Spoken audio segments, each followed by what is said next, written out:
Hello, everyone, and welcome to Conversations on Sex, Addiction, and Relationships. I'm Tim Stein, and today, joined with my good friends Dan Drake, Wendy Conquest, and Jeannie Vitoni, we get to have uh, Terry Crews joining our conversation today. Terry Crews, you might know him from back in the day doing Old Spice commercials, Sergeant Jeffers on Brooklyn Nine-Nine, or one of the judges on America's Got Talent. And I'm thrilled to have him on our show. He is in his own recovery from sex addiction, talks about it openly, and we're going to have a conversation. I will say, through my role with the American Foundation for Addiction Research, I had the opportunity to talk with him a couple months ago, and it was a wonderful conversation. The first half hour was just two guys who are both in recovery having recovery conversations, and it immediately felt just so comfortable and and all of that. I'm thrilled that we have him here. I'm really looking forward to this conversation. How about you guys? Well, the other piece is that Terry Crews was a football player. Right? Yes. Played for what teams did he play for? Chargers, Rams, Chargers, Rams, others. right? So this is a professional football player that now has come out and said, "Hey, I have this or had have I've it's in remission. I'm assuming sober, but basically I was addicted to pornography. And so that's such a strong, courageous thing to do. And I definitely want to find out more about how he feels about going public about this and how important it is for especially young men to be knowing about this. So I'm really excited to have him on today. Yeah. Yeah, especially in an area that's so has such a stigma with it to be so public, I think is really remarkable. So I'm really excited to hear his perspective, get his insights and just what that journey's been like for him. I think that's amazing. Such a gift to the world to have that story out there to inspire so many others that are struggling. That's what I was thinking. I was thinking the courageous piece, really, especially for the young people in the world who might click in to listen to what he has to say because they recognize his name or his face or something. And in that way, that's really being of service to others. And so I'm excited that maybe we could help people know a little bit, learn a little bit, turn away from, or get some help kind of a thing. And Yeah. so how wonderful of him to share his story with us. Yeah. So Well, Terry, apparently we are unanimous in appreciating your courage. You want to hop on and join us here? All right.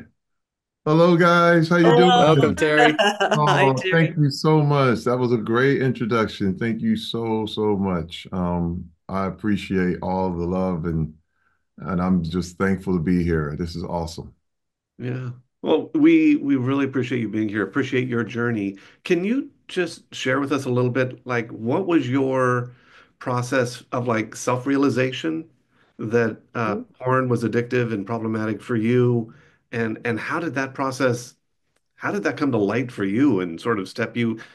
I'm also making the assumption we have those moments of realization, and Mhm. then there's a delayed reaction until we actually do something about it. Yeah. So, what was your journey like? Wow. It's a long story, but it starts like this. My Hmm. wife was done. She said it's over. It was a conversation that we had. I was on the East Coast filming a project, and she was at home in Los Angeles. And what was really, it's funny because with this kind of addiction, you also are breaking boundaries in all other ways. I went out to dinner with a castmate. It was just me and her alone, and it was just weird. Like it shouldn't have happened, but my wife was questioning me, like, why would you go out to dinner, with another woman? Like, that doesn't make sense. And over the years, you get so good at rationalizing and justifying and, making all your own excuses custom made to you.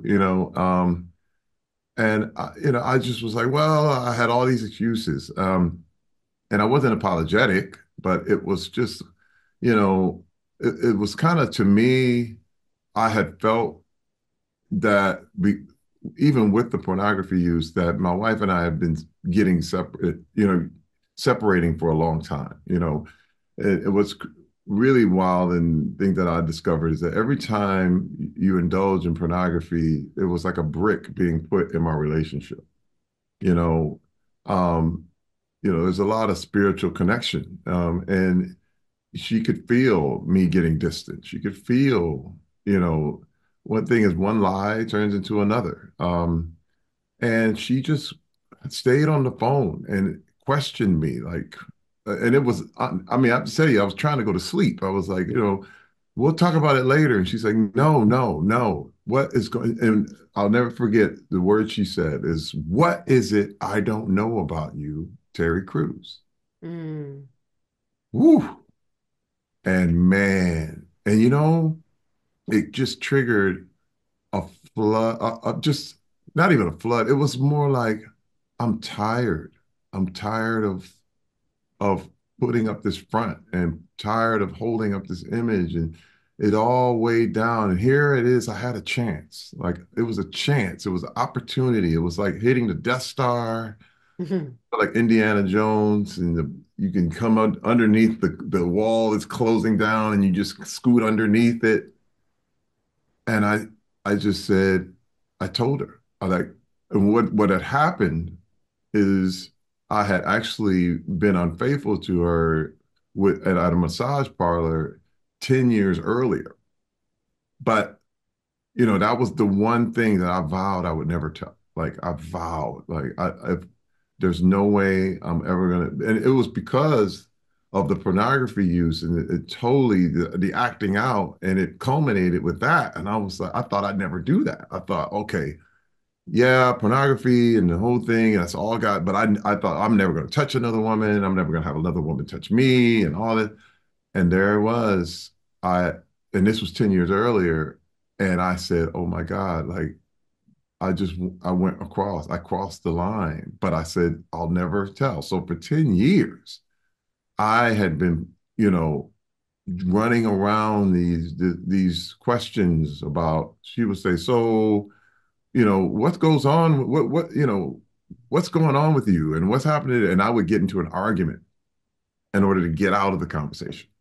I knew very quickly how to just, you know, kind of blame her and give her the runaround in order to just, so she just stopped talking about it, because I knew this was a situation I didn't want it to come up, because I'd have to start another lie, you know. You ever cheated on me? No, no, no. Yeah. Oh, listen, why are you even asking me that? These ways to get around actually telling the truth, as opposed to, you know, just, but that opportunity I had, I just said, bam. When I was in Vancouver, I went to a massage parlor and I was unfaithful. And I was like, but this is the thing, it was quickly followed by, it was 10 years ago, you know. But to her, it was the second I said it, Yeah. Mhm. you know? And I'll never forget the gasp I heard of the line, the all of a sudden my life changed, because she said, I can't deal with this. Like, I don't know you. Mhm. I'm how could you even do something like this? And then I went into, because she started to ask, like, what else? What else? And I said, well, I'll never forget, it just poured out. I was like, I've been addicted to pornography for years. I mean, like, you know, bookstores, movie places, and then the internet. And I said, wow. And this is over years. We were married in 1989, when you kind of had to find it out. You had to kind of get I had the video places, kind of peep shows, this kind of stuff. And then, when the internet came, it was just like, oh my God, like I don't have to go anywhere. Yeah. Oh boy. I knew I was in trouble, you know. Mhm. Mhm. And that was the beginning of the new Terry Crews. I like to say that was my born day in a lot of ways. We call it D-Day in our Mhm. house Hmm. because it was when all the bombs blew up, everything. And it was shrapnel, it was blood, it was violence. Um, she said, "Don't come home."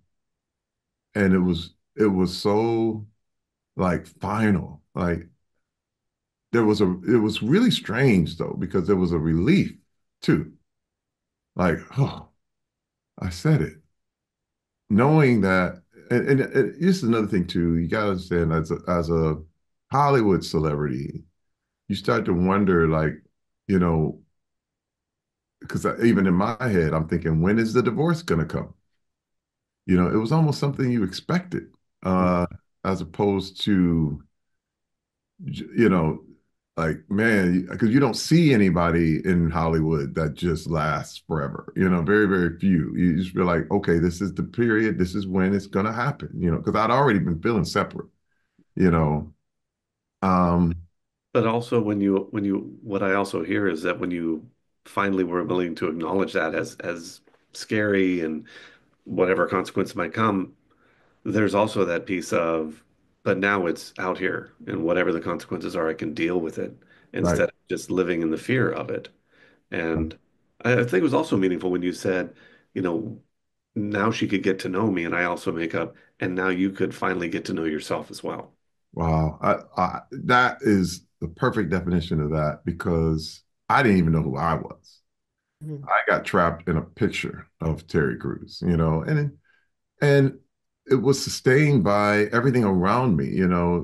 That's the I think that's the real danger of this being when you're popular and people are like, "Oh, you're the greatest," and then I had a lot of sycophants that were willing to tell me how great I was and how lucky she is, and I'm actually thankful I didn't have a huge group of people around me. I was alone at the time. So I was kind of doing a film, not a film, but a TV project in New York.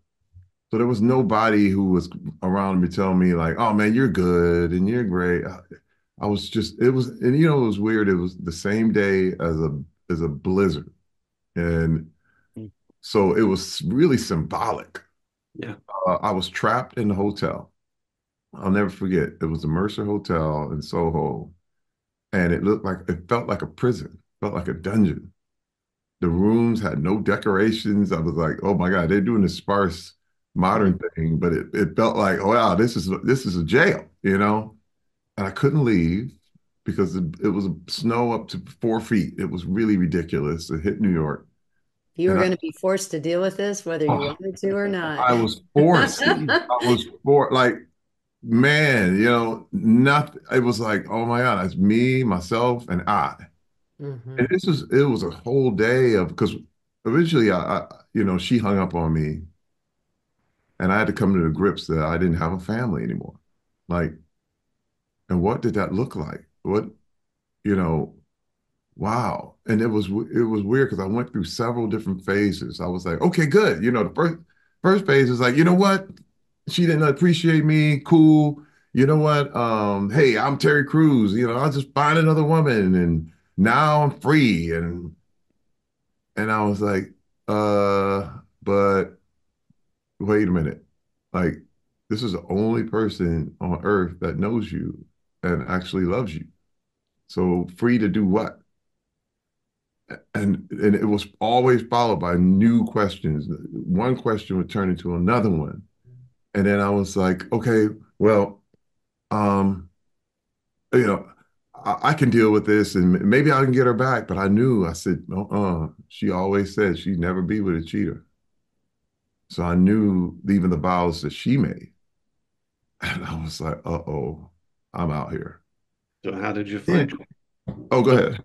yeah, so I mean, so you're in the middle of that. Higher power put you there, and now it's like find your way out. Oh, well, and I couldn't. It was like being in a hole Yeah. and being afraid to yell help, but the only way you can get out of the hole is if you scream and yell, help, help, somebody help me. but that would admit all kinds of weakness. I was caught in this image of, I can't appear this way. I can't, but it was done. Like I started this, I'll never forget about an hour later after that, I literally started to be like, I have to get help.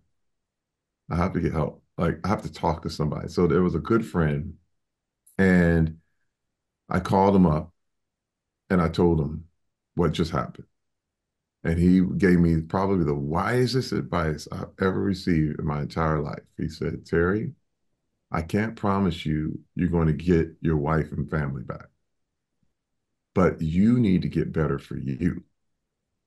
Now, you gotta understand, everything in my life was always about doing good in order to get some sort of reward. You didn't do good for goodness sake. It was like I did great with things with my wife so I could get sex, or I did great at my job so I get more money, or I could. So it was always my wife have a phrase. We always have a phrase. We call them Scooby snacks. Where just like a pet, you just doing everything in order to get that reward, but to actually get better for my own sake, like to actually really treat myself as um someone deserving of of good things, which was weird. It's kind of wild to be in that. You know what I mean? Go ahead. So, Terry, question right there, because did you come to it that quickly where your good friend says, "Hey, you need to do this for yourself. That's the way for this." Did that make sense to you in that moment, or was that an evolution? Because for a I lot never, of folks, Yeah, I was gonna ask they're that too. like, yeah, they're like, wait, yeah, I don't know about this get thing for myself. I'm going to do it to save the family. What was it like for you? no, that came later. Okay. No, no, that came after therapy, that revelation. Can I? Because Oh, all sorry. I Go ahead. wanted was my family back at the Right, time. right, right. Yeah, I was gonna follow up on that because there's something about, and if this is too personal, let me know. But it sounded like from what you said, you were open at that point. Like I think sounds like there was a part of you that said, I'm tired, whether you're aware of it or not. I'm tired of holding this. There's programs saying we're only as sick as our secrets. And it felt like, it's a sickness for self, it's a sickness for the relationship. It sounds like you were honest with her.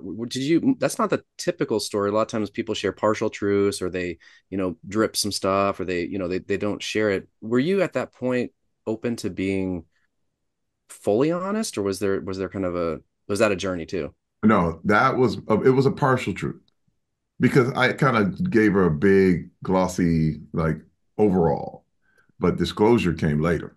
Hmm. you know, where you had to go into exactly what went down and what happened and this kind of thing. So believe me, it was a process, man. And but see, this is another thing too. I started to see firsthand how my behavior damaged her, you know, for the first time.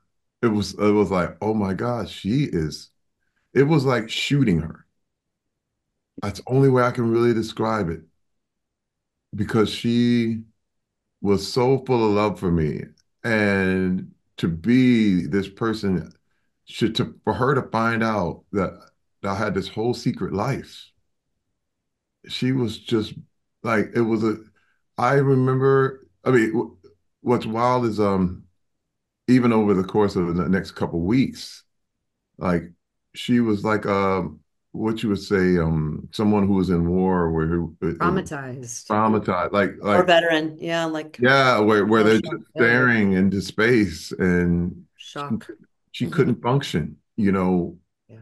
and I was like, oh my God, like, Yeah. it was almost like she got knocked out and just was still in a daze. And my kids were like having to do things on their own and everything because she just was in a robe for 2 weeks straight and just was like, I don't understand what is happening. And I was like, oh my God, like I Mhm. did this. I love, I want to go back to something you said about your wife, where when you told her about, but it was 10 years ago kind of a thing, I, that rationalization, justification, trying to minimize. But for her, it happened that second. Yep. I just wrote that because I got chills when you said that. And that's the truth of that, even when something's happened in the past, when betrayed partner learns of it, it's as if it just happened because it's new information. Yep. So it makes sense that it blew her into small pieces for a while. Oh, a- and you have to understand too, I was the king of self-pity. See, that's that was a big problem of mine, which actually fed my addiction. You know, I could feel sorry for myself in so many ways. I could find I grew up poor, my father was abusive, I never got to do anything. And I mean, like the table was full of those excuses that allowed me to have pity on myself and just poor me, you know. Um, which yeah, I could even say, I didn't get enough sex, so I needed it. I had a high sex drive. My wife, we had 5 kids, so you know that wasn't the problem. You know what I mean? But you can make Oh it yeah. a problem. You know what I mean? You can always find ways to say, "Oh man, poor me, poor me," Hmm. and then and let me tell you, while I was alone, and I was alone for days, it hit me. It was like, wait a minute, um, it's not anybody else. It's you. Like the thing that fueled the pity was also finding things to attack and blame and point. Um, and I said, no, no, no, it's you. And I couldn't get away from that. It was like cracking an egg, Yeah. and the egg just you trying to put the egg back together. No, no, it couldn't be me. Couldn't be me. It's all these other reasons. I played in football and I got cut and all this the pain of that and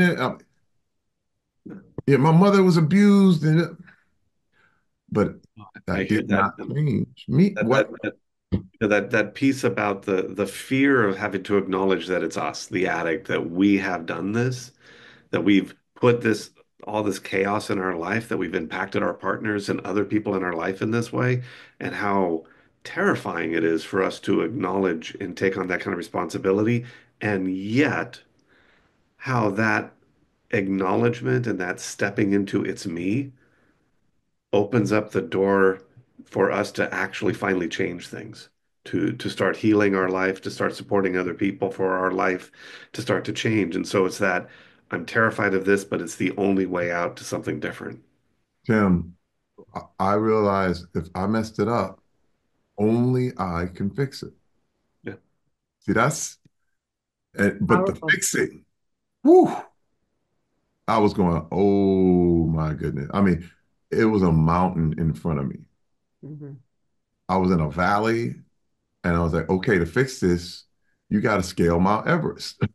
I'm curious because, for people listening, um, a lot of times, especially, if there are young people listening or people that aren't in recovery yet, when did this start for you? Can you say a little bit like how it Oh, started and then, yes, and also the piece around, like a lot of men, well, addicts in general, don't understand how this behavior can hurt their significant others. yes. And they also don't understand how it can hurt other people as well, friends or colleagues, or, they just don't understand that. Can you talk a little bit about that? Oh, I'll go into it. I was very, very young. I probably was about 9 or 10 years old, and I was taking music lessons, and I was learning how to play the flute from my uncle, and he was a jazz musician and the whole thing. And you might have seen me play the flute on AGT or something, But that's where I started. I wanted to learn from him, and but he was a real jazzy guy. He would smoke weed and he had a whole little basement that was kind of like his lair. It was his thing. And what I would do is wait down there for my mother to come pick me up. So it'd be an hour or whatever. And so I'm just going around and I open up, there's a chest full of porn. And I'm young. I don't even, and now another thing is that I was raised in a super religious household, hyper religious. It is there's a church called the Church of God in Christ, which was um, what you would call the holiness movement. Like women didn't wear makeup. Um, you were not allowed, I was not allowed to go to the movies, not allowed to go to dance, listen to secular music, all these things. It was so wild. Everything I ended up doing with my life, I was not allowed to do at that age. It was called the holiness movement. We were supposed to be separate from everyone. It was pretty much Amish, to be honest with you. I mean, and everything that was considered worldly was considered evil. So a lot of guilt about everything. If you caught dancing, if you caught, you couldn't even if you look like you enjoyed these kind of things, there would be a lot of like, hey, the Lord's watching, Jesus is watching you. And I remember wanting to be faithful, wanting to please my mother, and whereas my father was not. My father was an alcoholic. And so they would argue all the time. My mother was mad at my father, and then he would beat her and he would abuse her in front of us. One of my earliest memories is him knocking her out. So there was this huge, a very, very, it was just a lot of anxiety. I actually went to bed till I was 14 because I just didn't know. I'd wake up to glass breaking, people shouting, blood on my father's shirt. My mother stabbed him one time in retaliation, and police, and I just don't know. It's chaos. It's Chaos. Yeah. chaos. And but let me tell you, when I opened that chest and saw that porn, it was peace. When I say peace, I it was like going into outer space. Like I was like, whoa, this is sex. This is these women. Oh my God, this is beautiful. Like, and I couldn't stop. When yeah, it's almost like a symbol, like you see in a cartoon where people's eyes start getting in little circles, and it's like hypnotized. I was hypnotized, and at a very young age. I mean, I was like, whoa, you talking about the guy? I hadn't even hit puberty yet. And no one in my household talked about sex at all. You were not allowed. To this day, I've never had a talk with my father about sex. Now, my mother would say, you know, she would say, you know, don't talk about it. We don't want to talk about it here, but, and if you try to do that, you're going to hell and this kind of stuff. So I was just always scared of it. But the more it was treated as something scary and you know and dark and distant, the more you want to see it. It was like it was like, oh my God. And man, I never forget just being lost. It was so wild that when I yelled, I remember my mother coming to pick me up, and she yelled at the top of the stairs my name, and it jerked me out of the trance.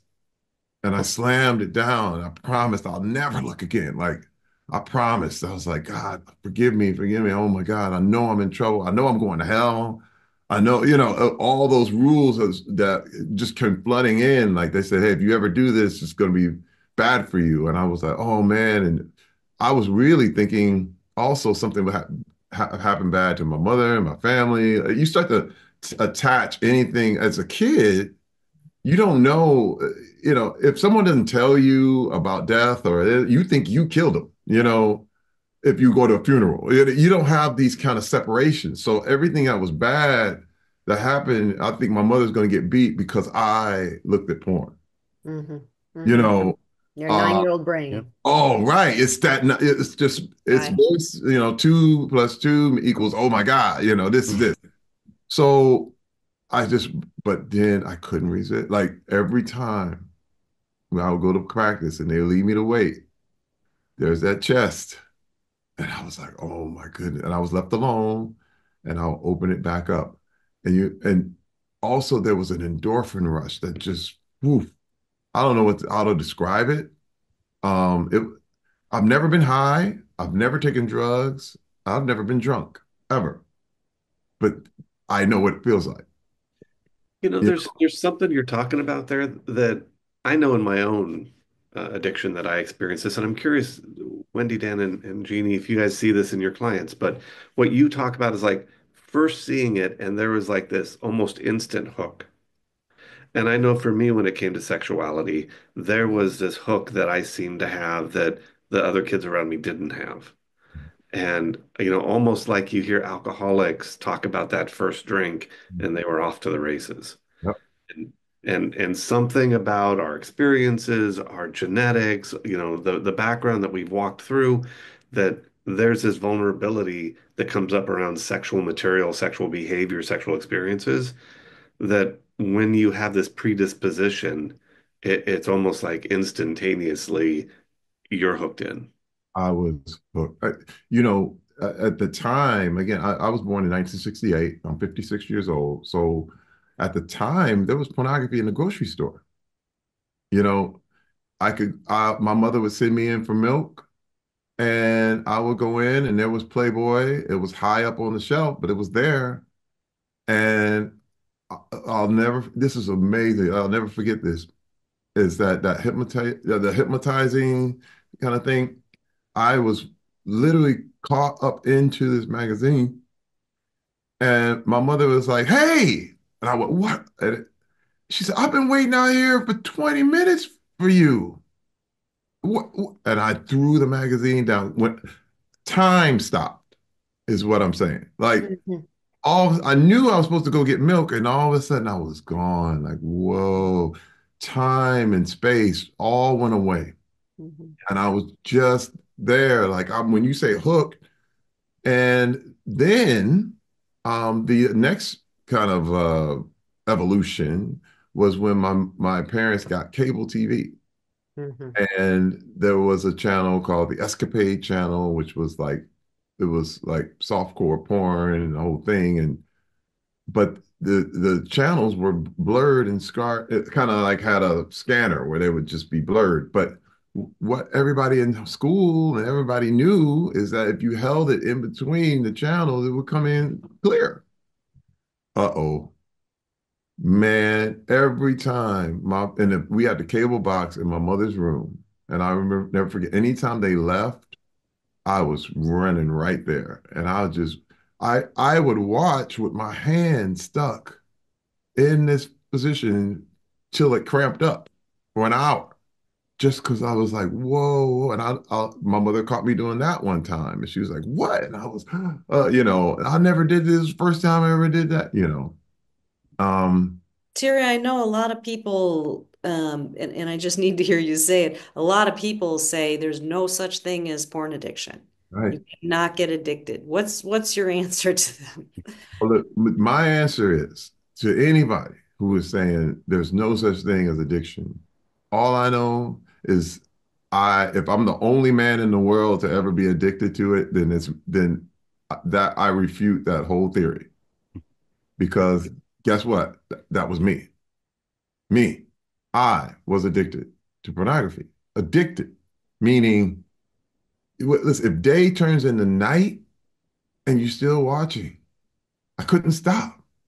To the point where, you don't eat, you know, you, and this is a dynamic that I had that kind of, it also made me like, okay, so I did this, I feel bad about it. So I would try to make up for it, meaning, all right, be great for like a week. You know what I mean? Do everything. I'll just get your homework done, work out, be this superstar, do everything right and then what happened is the porn became a reward. Yep. Once you did everything great, trying to make up for pornography, all of a sudden you go, well, I did so good. This would be a great time for this. And you're talking about a cycle.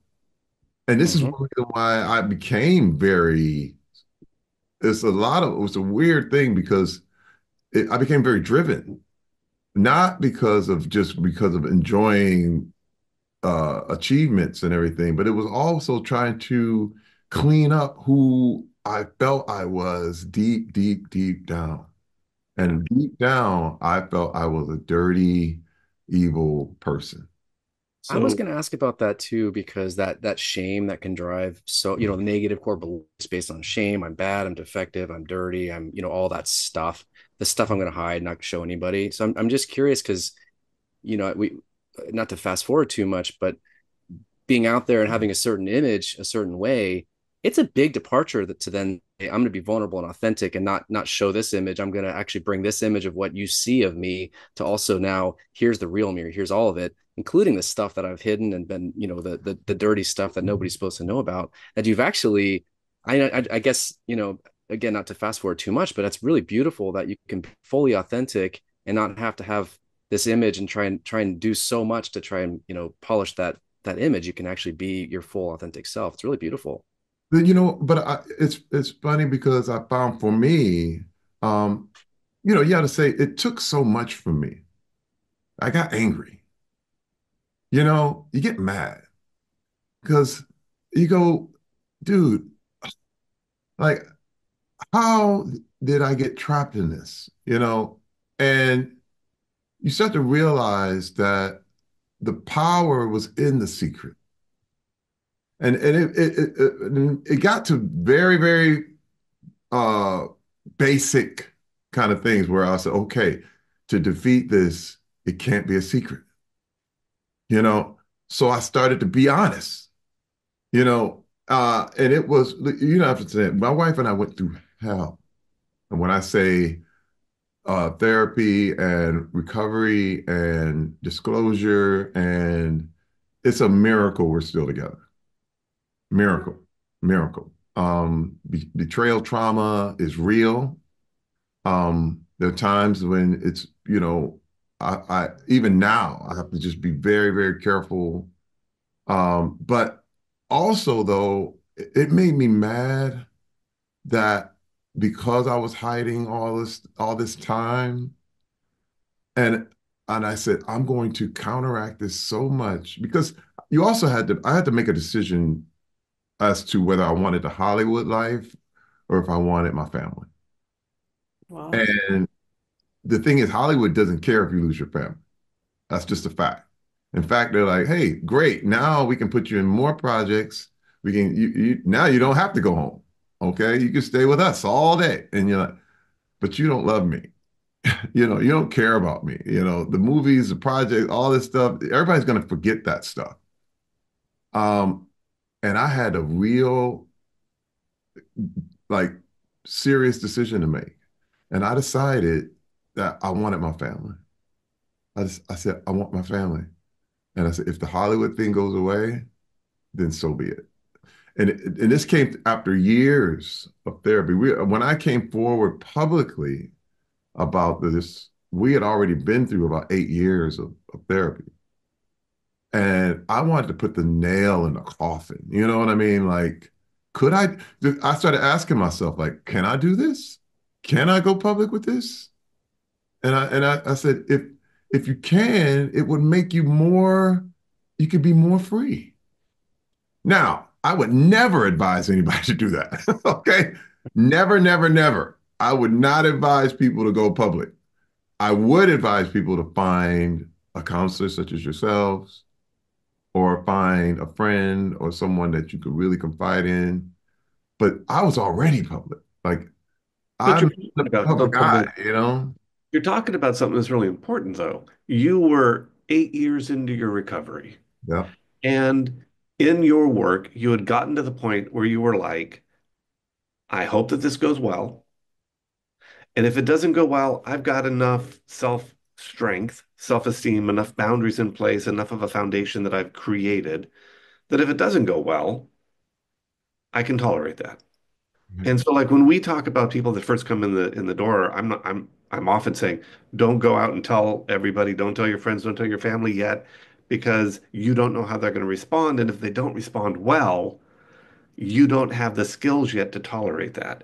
At some point down the road of their recovery journey, when they're stronger, when they're more solid, when they got those boundaries in place, when they've got that recovery community around them, and if they share this with someone, that person doesn't respond well, they've got the program in place to manage that. And so what I hear from you is, yeah, you had a program in place, and going public with this was a huge decision, but you had a solid foundation and a solid program around you to tolerate however the reactions to that went. I did. I did. And that was the beautiful part about it. Um, I decided to burn the bridge. There's another thing where, you know, you're in recovery, there is a chance you can relapse. You can go back. You can start new secrets. You know what I mean? And I wanted to make it hard for myself to start new secrets. You know what I mean? Like, in fact, burn the boat. You know, you came over on this boat, burn it. You're never going back.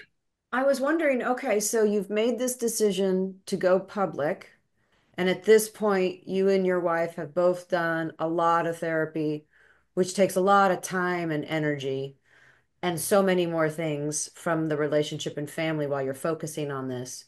Yeah. And then to take that into, okay, now I want to go public with it. How did the public respond? I mean, I know Hollywood may have had their own response, but folks who are listening, for example, how would they show support or what was that like for you going public? I really, because I honestly, Terry, I'm so sorry, but I have not followed your career minute by minute.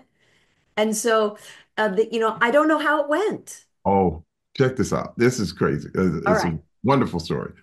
Um, I was again in the middle of a giant Old Spice campaign, as their representative, and I was on a TV show, and I was doing movies. It was really big, and uh, I'll never forget because this was the early days of Facebook Live. Yeah. When you could get on and the internet live. And I went, wow, I said, if I'm going to really do this, this is my own channel. It was the first day, and Facebook gave me the app early, like to say, oh yeah, use this and go out. Because now Instagram lives and all these live TikToks and all that, but this is in the early days of social media.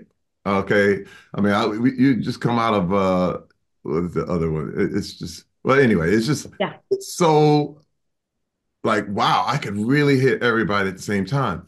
And And control your story. right. And I never forget, I was literally I just left the gym. I was sitting in my car and I went, now, now, do it. Now. And let me tell you, if I'd have hesitated, I probably wouldn't have done it. But I just said, now. And the world shook. When I say shook, every major television news show, morning show wanted me on the next day. They were like, Terry Crews admits to pornography addiction. No one had ever talked about this stuff publicly. It was front page news. It was a big deal. Old Spice called my agent, like, we got to let him go. Oh, And I went, and I said, I understand. I said, you didn't sign up for this. I totally get it. Um, you didn't sign me to be, this kind of spokesperson, and I totally understand. But I said, I had to do this. I said, this is just a reality for me.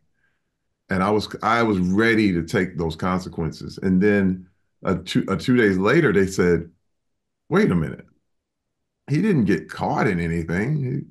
He's basically just told the story that he told what happened to him. And he's telling, it's different if somebody puts you on blast, you got caught in some, crazy position. But I was like, yo, the reason I did it was to help anybody else who was in the same position I was. mm. And they went, hold on. No, no, no, no.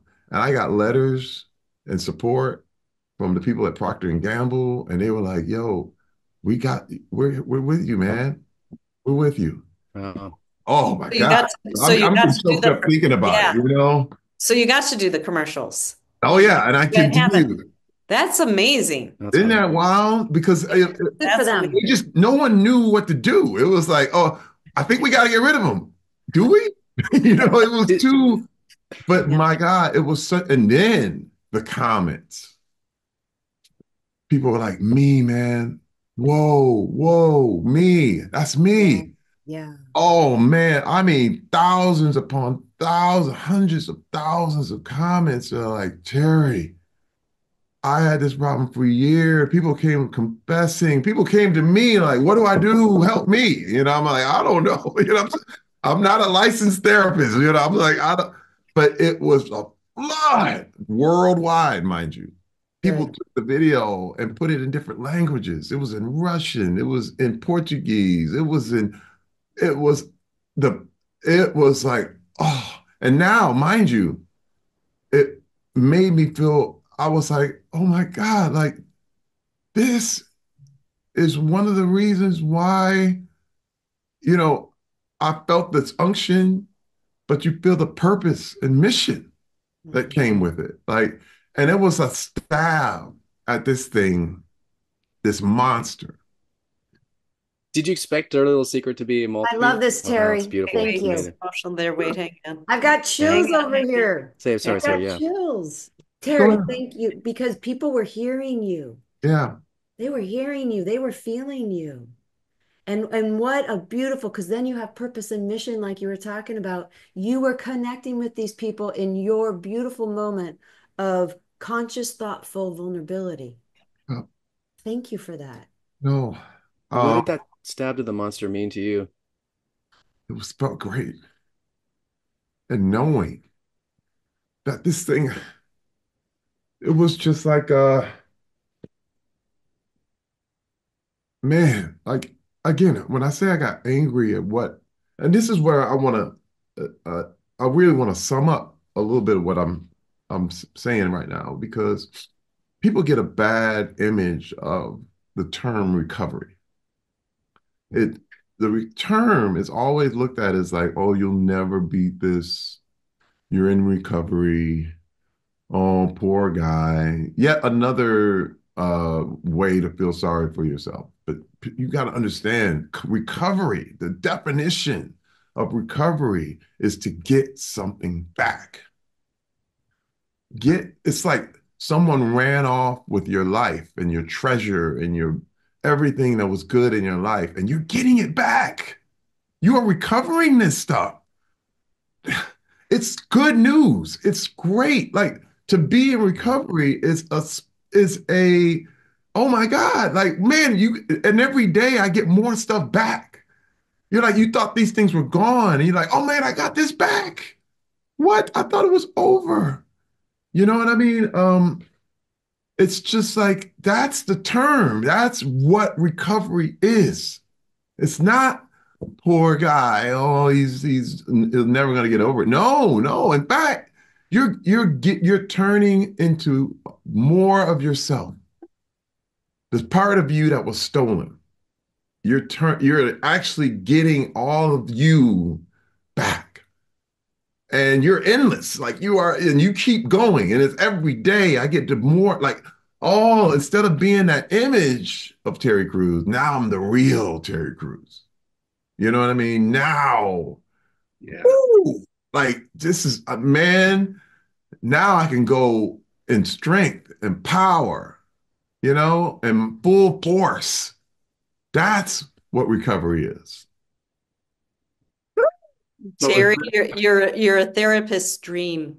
oh man, I've been through it all for a reason, though. For a reason, I feel so honored and blessed to be able to talk to you guys, to be here, and you know, and again, I do understand that people feel like, oh man, this can't be me.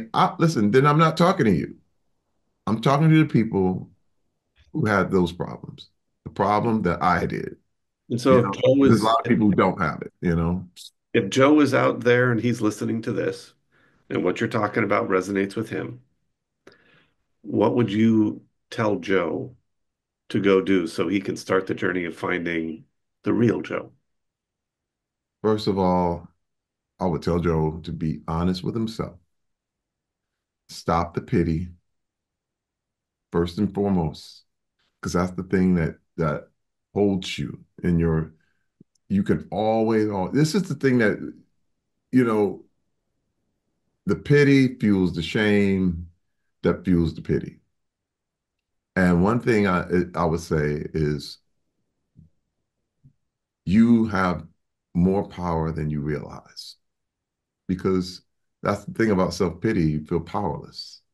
It's just poor me. And that's a very male trait. I have to be honest with you. It's kind of, a lot of guys can feel, being feeling self-pity feels like, you're being strong. It's a, I had to start looking at an emotion wheel, like, Mm, because what I discovered is, once I started defining how I was feeling, because I only have two emotions. I was happy or angry, and there's a whole lot of those things. Um, but the self-pity has to go. Then find yourself some help. Literally. Once the moment you pick up the phone or go into a therapist's office, it's like the pity goes to the side because you're doing something about your situation. Because all self-pity is about complaining. But once you start to actively move toward your healing, you have to leave the self-pity kind of goes away and you're like, you can deal. So that's what I would tell Joe, just to really, really find the resources and find a person that you can really, really get you past and into a full recovery from this addiction. And so, Joe, if you're listening out there, you're looking for those resources, you can go to itap.com. You can find a therapist, a certified sex addiction therapist who can help you with that. You can look into the various 12-step programs for sex addiction, S-Anon, SAA, or Sex Addicts Anonymous, Sex and Love Addicts Anonymous. There's some others out there. And you can find a place where you can go get some help. Terry, brother, thank you so Oh, much. it's good news, man. This is great news. It's just, I get joy at telling the story. I get joy every day. Um, because, you know, as much as we talk, there's somebody getting free as we speak. I'm thinking because Jeannie and I are just publishing a workbook right now, and in our introduction, one of the things we talked about is how people will often say, "Oh, you do work in sex addiction, betrayal trauma, that must be heavy, painful, difficult work."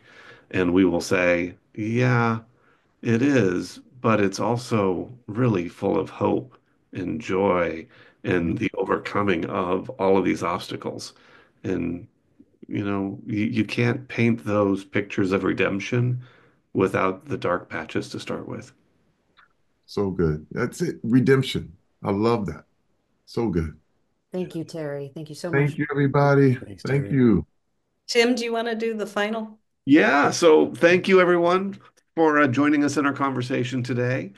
So glad that you are here. And if you liked this episode, and quite honestly, even if you didn't, please go and rate us well on whatever platform you're listening to. And if you've got questions you would like us to answer in a mailbag episode, you can send those to us at conversations.sar@gmail.com. Thank you everyone for joining us today in this conversation. Bye bye. Scary. Thanks, Terry. Thank you.